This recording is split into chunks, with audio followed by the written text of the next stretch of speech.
বিসমিল্লাহির রহমানির রহিম। আমার প্রিয় পাইকগাছাবাসী, আজকে পাইকগাছা উপজেলায় যাদের চোখের ছানি এবং নালী বিনামূল্যে অপারেশনের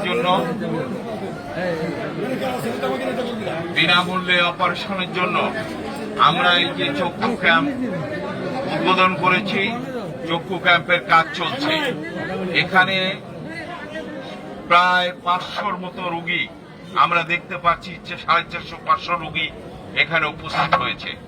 আমরা প্রত্যেকেরই চোখ দেখব।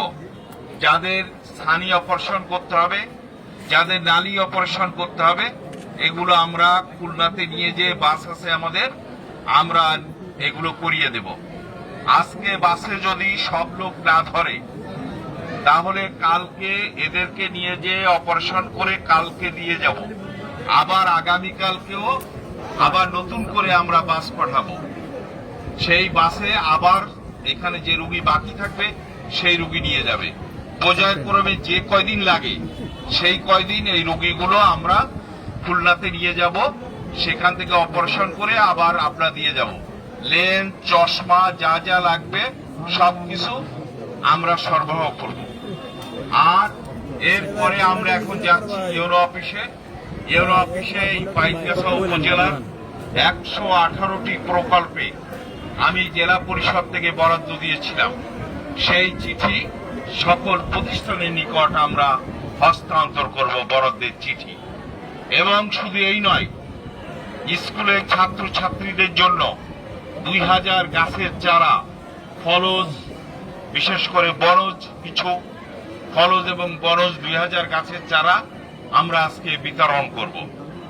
আপনারা জানেন প্রধানমন্ত্রী ইতিমধ্যে ঘোষণা দিয়েছে বাংলাদেশে 25 কোটি গাছ লাগাবে। গাছ লাগালে অক্সিজেন পাবেন, স্বাস্থ্য ভালো থাকবে। শুধু স্বাস্থ্য ভালো থাকবে না, এই গাছ যখন বড় হবে এটা আমাদের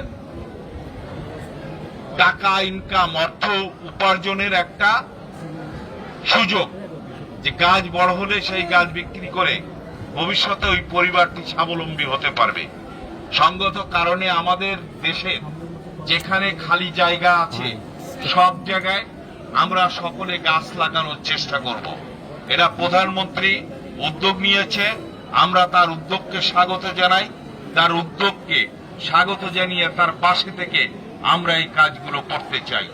এবং আমি পাইকগাছা কয়রাবাসীকে বলে যেতে চাই, ভবিষ্যতে পাইকগাছা কয়রার যেখানে উন্নয়নের প্রয়োজন, যে সকল প্রতিষ্ঠান, যে সকল রাস্তাঘাট, হাসপাতাল, পানি ব্যবস্থা, সকল জায়গায় আমরা কাজ করব। পাইকগাছা কয়রাবাসীর দুঃখ দুর্দশা লাঘবের জন্য আমরা আপনাদের পাশে আছি। সকলে ভালো থাকবেন, সুস্থ থাকবেন। আর আরেকটি সংবাদ এই পাশাপাশি দিই, আমরা আগামী মাসে কয়রাতে চক্ষু ক্যাম্প করব। এবং আজকে আমি এখান থেকে কয়রায় যাব, বিভিন্ন প্রতিষ্ঠানে 96টি প্রতিষ্ঠানে বরাদ্দের চিঠি হস্তান্তর করতে।